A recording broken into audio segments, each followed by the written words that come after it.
साहब, आपको क्या लगता है कि इस बारी बिहार में किसकी सरकार बनेगी? बिहार में स्पष्ट रूप से निश्चित रूप से एनडीए की सरकार बनेगी, अर्थात बीजेपी, जेडीयू, लोक जनशक्ति पार्टी तीनों के मिलकर के सरकार बनाएंगे। लेकिन आपने जो प्रश्न पूछा है ना, वो हंसी वाला प्रश्न है। प्रश्न आपने पूछा है कि बिहार में किसकी सरकार बनेगी, बिहार में और किसकी सरकार बन सकती है, ये बता दो आप। कोई टक्कर में दूर दूर तक है बिहार में? आपका प्रश्न पूछने का आप लोगों का जो लहजा हो वो ऐसा लगता है जैसे बिहार में एक वो लोग मजे लेने के लिए बताता है कि टक्कर है। बिहार में कोई टक्कर नहीं है, तरफा जीत हो रही है बीजेपी एनडीए गठबंधन की। बिहार में है कोई? तेजस्वी यादव टक्कर में है। जो हमारे गांव में कहावत है, जगह चौ ने पूछा है गांव के पंच भत्तन झा, तो आप भत्तन झा को भी टक्कर में ला देते हो। कोई नहीं है टक्कर में, यहाँ पर एनडीए की एक तरफा जीत है, ये आप निश्चित रखिए। और बीजेपी जेडीयू का गठबंधन से सरकार बनेगा। मुख्यमंत्री नीतीश कुमार जी अभी बनेंगे। और आगे की मैं बता देता हूँ भविष्यवाणी, अल्टीमेटली वहाँ बीजेपी का मुख्यमंत्री बनना है।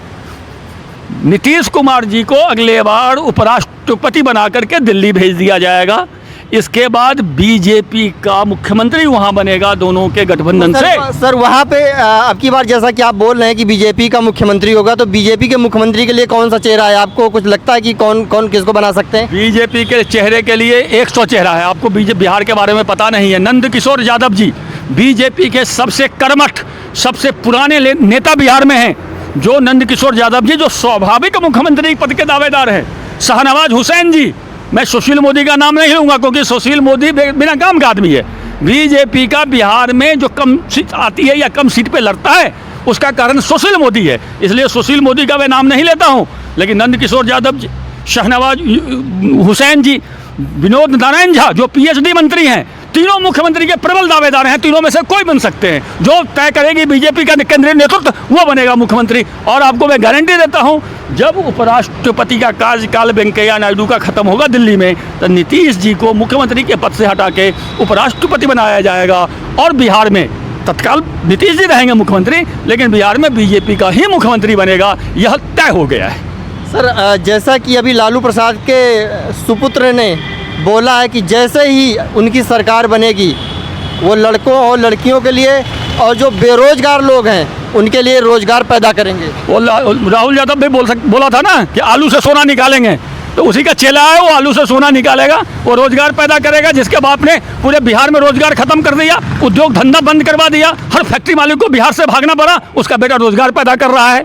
कहते धरने, वो हमारे यहाँ कहावत है, धरने को दिए बंदूक बन गए हवलदार। जैसे हवलदार बन के रोजगार पैदा करेंगे। ये कहाँ से रोजगार पैदा करेंगे? इन्हीं के खानदान ने तो रोजगार को खत्म किया है बिहार में। किस तरह सर?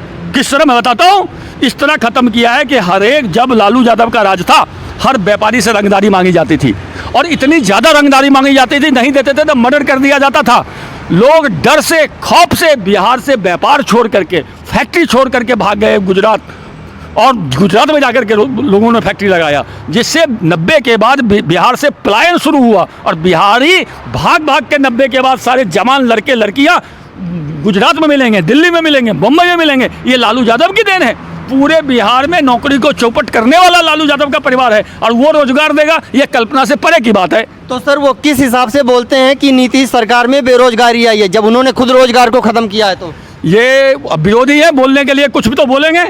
यदि कुछ नहीं समझ में आता है तो कुछ भी बोल देते हैं, लोग उनके बात पे हंसता है। वो आप ले लीजिए, शिवसेना का वो क्या है, उद्धव ठाकरे का बेटा आदित्य ठाकरे, सोनिया गांधी का बेटा राहुल गांधी, लालू यादव का बेटा तेजस्वी यादव, ये सब लल्लू टाइप के आदमी हैं।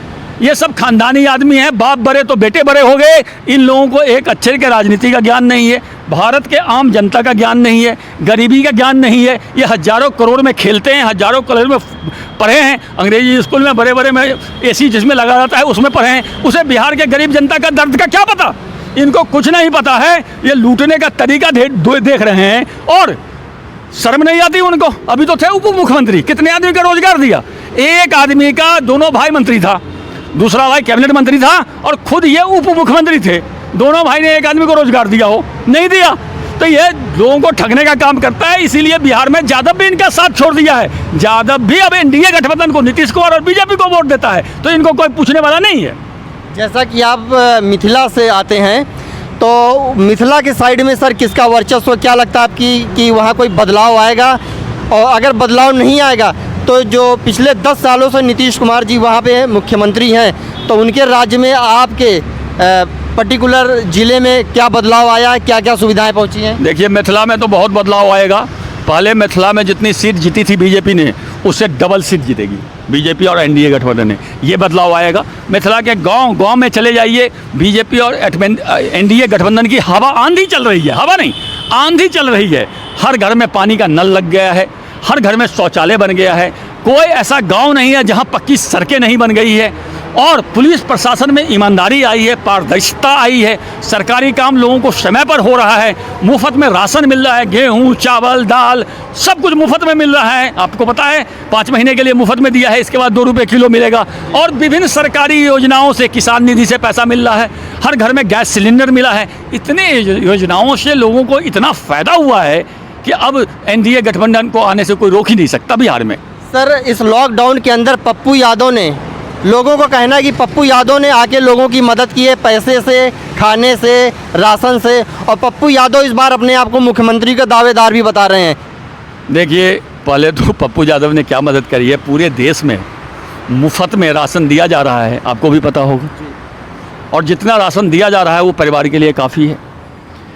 पूरे देश में स्पेशल श्रमिक ट्रेनें चलाई गई, बसें चलाई गई, ये भी आपको पता है। यहाँ तक कि यदि आप रेलवे स्टेशन पर उतरते थे तो सरकारी बसें खड़ी रहती थी आपको घर तक पहुँचाने के लिए, ये भी आपको पता है। 10-5 आदमी को मदद करके आप फ़ोटो खिंचा लिए, उससे नेता नहीं बना जाता है। पहले तो आपको ये बता दूं, ये कांग्रेसी स्टाइल है। राहुल गांधी भी गया था 4000 रुपया निकालने के लिए नोटबंदी में, वो 4000 रुपया पता नहीं अभी तक चल ही रहा है। उसके बाद कभी एटीएम से पैसा निकाला ही नहीं उसने। तो ये नाटक है। और बिहार की जनता राजनीतिक रूप से इतनी जागरूक है कि इस तरह के नाटक को खूब जानती है, और इन लोगों का कोई नाटक नहीं चलेगा। पप्पू यादव अपना सीट जीत जाए, यही बहुत है। अभी हारे हुए हैं लोकसभा में, अपना एमएलए का सीट जीत जाए, मैं उसको ही सौभाग्यशाली उनको मानूंगा। नहीं तो पप्पू यादव के पार्टी का 1 सीट आने वाला नहीं है। और बिहार में जब चुनाव होता है ना, तो उत्सव का माहौल होता है। हर जिला में एक मुख्यमंत्री का उम्मीदवार, आपको पता चलेगा कि हर जिला में एक मुख्यमंत्री का उम्मीदवार है, और पूरा वो उसके साथ 10-20 आदमी चलता रहता है। बाद में जब पता गिनती होती है तो पता चलता है खुद ही हार गया। तो बिहार में इस तरह की घटनाएं होती रहती है। इसको मज़े लीजिए, बिहार जाइए, बिहार के चुनाव रूपी उत्सव का, त्यौहार का मज़े लीजिए, और परिणाम तय है। बीजेपी को 160 से ज़्यादा सीटें बिहार में आ रही है, इसे कोई नहीं रोक सकता है। 10 नवंबर के शाम में 4 बजे आप मुझसे फिर मिलिएगा। सर, जहाँ तक मेरे नॉलेज में है कि तेज प्रताप के ससुर वो भी आ गए हैं लालू जी की पार्टी में, जैसा कि अभी उनका संबंध विच्छेद होने वाला था। आपको भी पता, पूरी दुनिया को पता है कि तेज प्रताप यादव का उनकी पत्नी से अलगाव होने वाला है, डाइवोर्स होने वाला है। लेकिन उनके ससुर दोबारा से लालू जी की पार्टी ज्वाइन कर रहे हैं, चुनाव लड़ रहे हैं। तो इस बात को लेके लालू के दोनों बेटों के अंदर कला पैदा हो रही, तो क्या लगता है कि आपको इस चुनाव में ये और भी ज़्यादा एक एक्स फैक्टर की तरह होगा? देखिए, लालू यादव के परिवार में विवाद है, इसमें कोई शक ही नहीं है। तेज प्रताप की अलग बातें हैं, तेजस्वी यादव की अलग बातें हैं, उनकी बेटी मीसा भारती अलग अपनी रूट चला रही है, राबड़ी जी अलग रूट चला रही है। लालू यादव के जेल में जाने के बाद इनका परिवार एक रह नहीं गया है। इनके परिवार में विभिन्न गुट बन गए हैं। और यदि चंद्रिका राय जी, जैसे कि आपने बोला कि उनके ससुर आ रहे हैं, तो उनके आने से कोई वोट पे प्रभाव नहीं पड़ेगा, क्योंकि दारोगा प्रसाद राय मुख्यमंत्री हुआ करते थे, उनके बेटे हैं चंद्रिका राय जी, तो उनका अब वोट का कोई प्रभाव नहीं रह गया है। लेकिन नैतिक तेज प्रताप यादव को बल मिलेगा, और तेजस्वी यादव को मुख्यमंत्री के होड़ से पीछे करने में चंद्रिका राय एक भूमिका निभा सकते हैं अपने दामाद तेज प्रताप यादव के पक्ष में।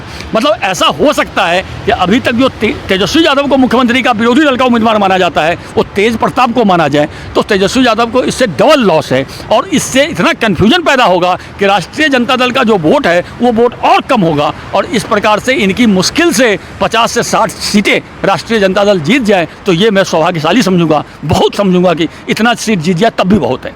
चलिए, बहुत बहुत धन्यवाद सर हमसे बात करने के लिए। आगे की अपडेट के लिए भी देखते रहिए रिपब्लिक न्यूज़। नमस्कार।